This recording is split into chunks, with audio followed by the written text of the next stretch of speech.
नमस्कार मित्रों, स्वागत है आप सभी का यस के एक्सीलेंस ट्यूटोरियल में। तो आज हम लोग देखने वाले हैं त्रिभुज, इसका बेसिक नॉलेज, क्विक रिवीजन। ठीक है ना, जो विद्या क्वेश्चन बैंक का है ये क्विक रिवीजन। तो इसको जो है हम लोग बारी बारी से समझ लेते हैं।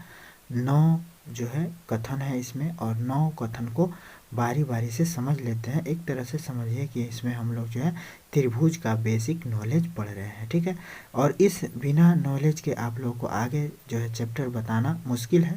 चाहे आप लोगों को मोस्ट इम्पॉर्टेंट ही बताएं, या जो भी इसके जो भी सवाल हैं इसी को बताना है, जो भी विगत वर्षों में पूछे गए हैं। तो इसी सवालों को हम पर डे आप लोग को बताते हैं। तो सबसे पहले हम लोग क्विक रिवीजन कर लेते हैं, इसको समझ लेते हैं। ठीक है, पहला देखिए क्या कह रहा है। पहला कह रहा है कि त्रिभुज की एक भुजा के समांतर खींची गई रेखा त्रिभुज की दो भुजाओं को समान अनुपात में विभाजित करती है। ठीक है, यह देखिए ये स्टेटमेंट क्या कह रहा है, और इसको हम लोग समझ लेते हैं कागज पे। ठीक है, कह रहा है, इसको हम लोग जो है समझते हैं पेपर पे। क्या कह रहा है, पहला देखिए क्या कह रहा है कि किसी त्रिभुज की एक भुजा के समांतर खींची गई रेखा। मान लीजिए कि हम पहले त्रिभुज बना लेते हैं। ठीक है, ये हो गया ए त्रिभुज। ठीक है, पहला कथन के हिसाब से कह रहा है कि किसी त्रिभुज की एक भुजा के समांतर खींची गई। मान लीजिए एक भुजा है, इसके समांतर एक रेखा खींच दे रहे हैं। ठीक है, एक रेखा खींच दे रहे हैं, हम समांतर खींच रहे हैं। ठीक है, समांतर खींची गई रेखा त्रिभुज की शेष दो भुजा, यही ना है शेष दो भुजा। एक भुजा तो यह हो गया। ठीक है, शेष दो भुजा, एक, दो और तीन, मैंने शेष दो भुजा यही बच रहा है ना। तो इन दो भुजाओं को जो है समान अनुपात में विभाजित करती है। यह कहा जा रहा है कि त्रिभुज की किसी भी एक भुजा के समांतर अगर कोई रेखा खींचा जाए, ठीक है, तो वह शेष अन्य दो भुजाओं को जो है क्या करती है, बराबर बराबर अनुपात में विभाजित कर देती है। ठीक है, कहने का मतलब ये है कि मान लीजिए त्रिभुज आपका ए बी सी दिया हुआ है, और यहाँ पे जो है आपका जो है डी और ई जो है बिंदु मिल गया विभाजित करने के बाद से। तो कहने का मतलब यह है कि यह जो है इसको बराबर अनुपात में विभाजित करेगी। कहने का मतलब यह है कि ए डी बटे डी बी भी कर ए डी बटे डी बी कर देगी, और ए ई बटे ए सी कर देगी। ठीक है ना, ए डी बटे डी बी हो जाएगा, और जो है ए ई बटे जो है क्या हो जाएगा, ई सी हो जाएगा। ठीक है, ए डी बटे डी बी हो जाएगा, और ए ई बटे ई सी हो जाएगा। ठीक है, तो यह जो है क्या करती है, शेष दो भुजाओं को जो है क्या करती है, समान अनुपात में विभाजित कर देती है। तो यह देखिए समान माने अनुपात में विभाजित कर अनुपातिक हो गए, और ये दोनों अनुपात क्या होंगे, बराबर होंगे। ठीक है, तो इस कथन का मतलब ये हुआ। अब दूसरा कह रहा है, दूसरा कि त्रिभुज की दो भुजाओं को समान अनुपात में विभाजित करने वाली रेखा तीसरी भुजा के समांतर होती है। कभी कभी ऐसा कंडीशन आता है कि इसका अनुपात दिया रहता है और बराबर दिया रहता है।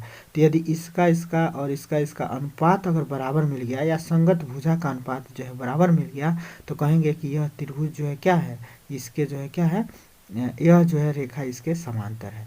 यदि अनुपात बराबर मिल गया तो कह सकते हैं कि यह जो इसके समांतर होगा। ठीक है, अगर यह इसके समांतर है तो कहेंगे कि इसके अनुपात बराबर है।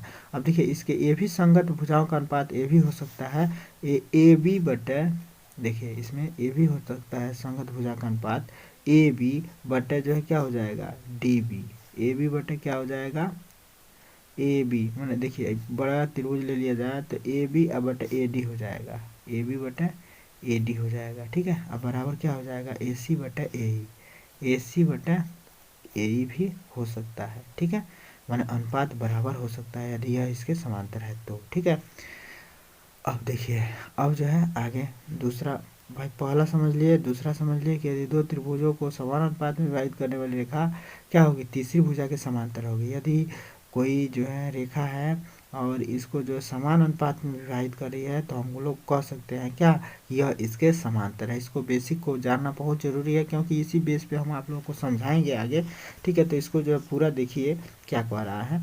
अब देखिए, यदि दो त्रिभुज में संगत भुजाओं का एक युग्म अनुपातिक हो और आंतरिक कोण बराबर हो तो त्रिभुज क्या होते हैं, समरूप होते हैं। यदि दो त्रिभुज, अब यहाँ पे देखिए दो गो त्रिभुज हो, दो त्रिभुज हो, ये कौन कथन है, तीसरा कथन को समझिए।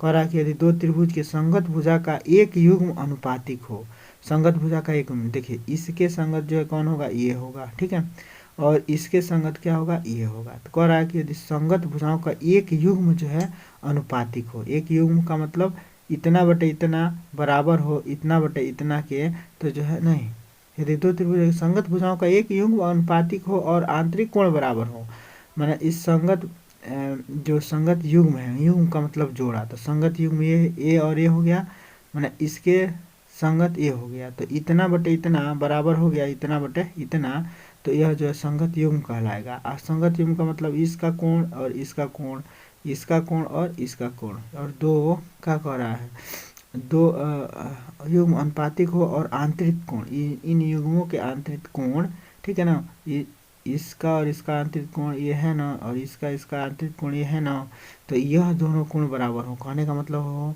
कि यह भुजा माने इस भुजा का अनुपात इस भुजा के अनुपात के बराबर हो, माने इतना बटे इतना हो बराबर, इतना बटे इतना हो, और क्या हो, यह कोण इस कोण के बराबर हो, यह कोण इस कोण के बराबर हो, तो हम लोग कहेंगे कि यह दोनों त्रिभुज क्या होंगे, समरूप होते हैं, ठीक है ना।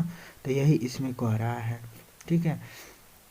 चौथा नंबर देखिए क्या कह रहा है, चौथा नंबर, यदि दो त्रिभुजों में संगत कोणों का एक युग्म बराबर हो और उनकी संगत भुजाएं अनुपातिक हो तो त्रिभुज समरूप होता है। यदि दो त्रिभुजों के संगत कोण का एक युग्म बराबर हो, संगत कोण का मतलब यह इसके संगत है, ठीक है, यह इसके संगत है, और यह युग्म बराबर हो, मैंने कहने का मतलब यह है कि यह युग्म बराबर होगा, मतलब यह कोण इस कोण के बराबर हो, यह कोण इस कोण के बराबर हो जाए, ठीक है, और इसकी दो भुजाएं का युग्म जो है बराबर हो जाए, यानी कि यह भुजा इस भुजा के बराबर, यह भुजा इस भुजा के बराबर हो जाए, ठीक है, तो यह अनुपातिक हो जाए, नहीं बराबर नहीं अनुपातिक हो जाए। देखिए ना, यदि दो त्रिभुजों के संगत कोणों का युग्म बराबर हो और उनकी संगत भुजाएं अनुपातिक हो, संगत भुजाओं का अनुपात बराबर हो, ठीक है ना, कोणों का युग्म बराबर हो और संगत भुजा के अनुपात बराबर हो, ठीक है, जैसे कि कहने का मतलब ये B C I D I E I F, तो कहने का मतलब ये है कि इसके संगत ये है ए बी बटे क्या हो जाए, डी ई हो जाए, ई अनुपात है, अब बराबर हो जाए क्या, ए सी कभी कभी हो जाता है ए सी बटे डी एफ हो जाए, ठीक है, ये हो जाए, अब प्लस में ये जो है इसके बराबर हो जाए, कोण बी बराबर हो जाए कोण ई के, कोण बी बराबर हो जाए कोण ई के, और कोण सी बराबर हो जाए, कोण सी बराबर हो जाए कोण एफ के, तो यह जो है दोनों त्रिभुज क्या कहलाएंगे, समरूप कहलाएंगे। कहने का मतलब ये है, यदि दो त्रिभुजों के संगत कोण का युग्म बराबर हो और उनकी संगत भुजाएं अनुपातिक हो तो इसको क्या कहेंगे, समरूप त्रिभुज कहेंगे। एक त्रिभुज का एक कोण दूसरे त्रिभुज के संगत कोण के बराबर हो तो उनकी संगत भुजाएं अनुपातिक होती हो तो त्रिभुज समरूप होगा। यदि एक त्रिभुज का एक कोण दूसरे त्रिभुज के संगत कोण के बराबर हो, माने एक त्रिभुज है तो एक माने दो त्रिभुज है, ठीक है, तो कह रहा है कि एक त्रिभुज का एक कोण इसके संगत कोण के बराबर हो, ठीक है, एक त्रिभुज के एक कोण दूसरे त्रिभुज के एक संगत कोण के बराबर होता था, उसकी संगत भुजाएं अनुपातिक हो, इस कोण के जो है बनाने वाली संगत भुजाएं, ये इसका ये संगत होगा और ये जो है क्या होंगे, संगत होंगे, तो इस कोण को बनाने वाले भुजाओं का जो संगत पार्ट है, माने इस कोण को जो बना रहे हैं भुजा, तो यह और इनका अनुपात जो है बराबर हो, यानी कि इतना बटे इतना हो और इतना बटे इतना हो, तो यह त्रिभुज जो है क्या कहलाएंगे, समरूप कहलाएंगे। माने एक कोण बराबर हो जाए और दो भुजाओं का अनुपात बराबर हो जाए तो हम लोग इसको जो है क्या कहेंगे, समरूप त्रिभुज कहेंगे, ठीक है। इसके बाद से यह पांचवा हो गया। अब छठवां क्या कह रहा है, तो छठवां देखिए क्या कह रहा है, यदि समकोण त्रिभुज के समकोण वाले शीर्ष से कर्ण पर लंब डाला गया हो तो लंब रेखा के दोनों ओर के त्रिभुज परस्पर और मूल त्रिभुज के समरूप होते हैं। यदि कि कह रहा है कि यदि कोई जो है समकोण त्रिभुज के समकोण वाले शीर्ष से, समकोण कोई त्रिभुज है, मान लीजिए कि यह जो है समकोण वाला त्रिभुज है, ठीक है, यह समकोण त्रिभुज है, यह जो है समकोण वाला जो है यह समकोण है जो 90 डिग्री का है, और कह रहा है कि इससे जो है इस पर लंब डाल दिया जाए, ठीक है ना, इस पे जो है यदि समकोण त्रिभुज के समकोण वाले शीर्ष से, तो यह समकोण वाला शीर्ष है और दूसरे समकोण वाले शीर्ष से कर्ण पर लंब डाला जाए, यही ना कर्ण होगा, 90 डिग्री के सामने की जो भुजा होती है वह कर्ण होती है, तो यह कर्ण है, तो कर्ण पे जो कह रहा है कि यदि लंब डाल दिया जाए, कर्ण पे लंब डाला गया हो तो लंब रेखा के दोनों ओर के त्रिभुज, तो लंब रेखा के दोनों ओर के त्रिभुज एक यह और एक यह, दोनों त्रिभुज परस्पर और मूल त्रिभुज के समरूप होंगे। ये आपस में भी समरूप होंगे और इस मूल त्रिभुज के भी समरूप होंगे। यह कथन बहुत इंपॉर्टेंट है, याद रखिएगा कि यदि कोई समकोण त्रिभुज है और समकोण वाले शीर्ष से यदि जो है कर्ण पर लंब डाल दिया जाए तो यह जो दो त्रिभुज बनेंगे यह भी जो है क्या होंगे, समरूप होंगे। और इसके साथ साथ ये भी त्रिभुज जो है क्या होगा, जो बड़ा वाला त्रिभुज है ये भी जो है मूल त्रिभुज है, यह भी जो है समरूप होगा। ठीक है, तो ये छठवां स्टेटमेंट है। ठीक है, सातवां कह रहा है कि समरूप त्रिभुज के क्षेत्रफलों का अनुपात संगत भुजाओं के वर्गों के अनुपातिक होती है।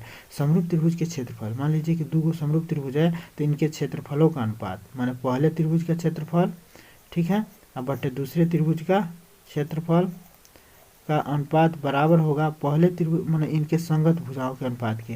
मान लीजिए इसका संगत भुजा ए आई बी है, आई सी है, आई डी है, आई ई आई एफ हो गया।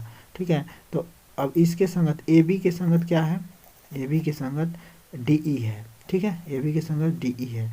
तो जो है क्या कहा जा रहा है कि इन दोनों के क्षेत्रफलों का जो अनुपात होगा इनके संगत भुजाओं के वर्गों के अनुपात के बराबर होगा। जो संगत भुजा ए बी है इसका वर्ग, इसका संगत भुजा क्या है, माने इसके संगत ए है डी ई, तो डी ई का वर्ग के बराबर होगा क्योंकि इन दोनों का क्षेत्रफल। यह जो है एक कथन है। ठीक है, इस कथन को याद रखिएगा 7वां नंबर पे जो दिया हुआ है। ठीक है, तो ये हो गया 7वां नंबर। 8वां क्या कह रहा है कि एक जो है समकोण त्रिभुज के कर्ण का वर्ग अन्य दो भुजाओं के वर्गों के योगफल के बराबर होता है। एक समकोण त्रिभुज के कर्ण का वर्ग, एक मान लीजिए यही है समकोण त्रिभुज, यही हम लोग बनाए थे ना छठवां। तो समकोण त्रिभुज के कर्ण का जो वर्ग होगा, मान लीजिए ये है आई बी है, आई सी है, तो ए बी का जो वर्ग होगा ना, ए बी का वर्ग यानी कि कर्ण का जो वर्ग होगा समकोण त्रिभुज वाले एक समकोण त्रिभुज के कर्ण का वर्ग अन्य दो भुजाओं के वर्गों के योगफल के बराबर होता है। यह भी एक कथन है कि समकोण त्रिभुज के कर्ण का वर्ग, पाइथागोरस प्रमेय से भी आप लोग जानते होंगे कि समकोण त्रिभुज में कर्ण का वर्ग शेष अन्य दो भुजाओं के वर्गों के योग के बराबर होता है, यानी कि ए सी का वर्ग प्लस में जो है बी सी का वर्ग का बराबर होगा ए बी का वर्ग, यानी कि कर्ण का वर्ग। एक स्टेटमेंट ए बी है। ठीक है, उसके बाद से 9वां है कि किसी त्रिभुज में यदि एक भुजा का वर्ग अन्य दो भुजाओं के वर्गों के योगफल के बराबर हो तो पहली भुजा के सामने का कोण समकोण होता है। देख लीजिए, यह बहुत इंपॉर्टेंट है। किसी त्रिभुज की एक भुजा का वर्ग, किसी त्रिभुज का एक भुजा का वर्ग, देखिए एक भुजा का वर्ग, किसी त्रिभुज ए बी सी, किसी त्रिभुज की एक भुजा का वर्ग अन्य दो भुजाओं के वर्गों के योगफल के बराबर हो। ध्यान दीजिएगा, इसी में कह रहा है कि यदि किसी त्रिभुज के, इसी का उल्टा है, इसी प्रमेय का उल्टा है कि समकोण त्रिभुज में कर्ण का वर्ग शेष अन्य दो भुजाओं के वर्गों के योग के बराबर होता है, और इसी में उल्टा कह रहा है कि जो किसी एक भुजा का वर्ग शेष अन्य दो भुजाओं के वर्गों के योग के बराबर हो तो कहेंगे कि यह त्रिभुज क्या है, समरूप समकोण त्रिभुज है। ठीक है ना, माने जैसे कि मान लीजिए बी सी का वर्ग हो जाए, ठीक है, बी सी का वर्ग बराबर हो जाए इन दो भुजाओं के वर्गों के योग के बराबर हो जाए, यानी कि ए बी का वर्ग अधन में जो है क्या हो जाए, ए सी का वर्ग जो है क्या हो जाए, आपस में बराबर हो जाए। तो अगर इस कंडीशन में हम लोग कहेंगे कि ये त्रिभुज क्या है, समकोण है। ठीक है ना, यह त्रिभुज क्या है, समकोण है, अगर ऐसा कंडीशन आ जाए तो। ठीक है, तो हमारे ख्याल से जो आप लोग 9 जो है स्टेटमेंट को समझ गए होंगे। अगर ये समझ गए होंगे तो आगे जो हम अगले वीडियो में जो इसके जो मोस्ट इंपॉर्टेंट क्वेश्चन बताएंगे तो आप लोगों को अच्छे से समझ में आएगा। ठीक है, तो फिर मिलते हैं अगले वीडियो के साथ, तब तक के लिए दोस्तों जय हिंद।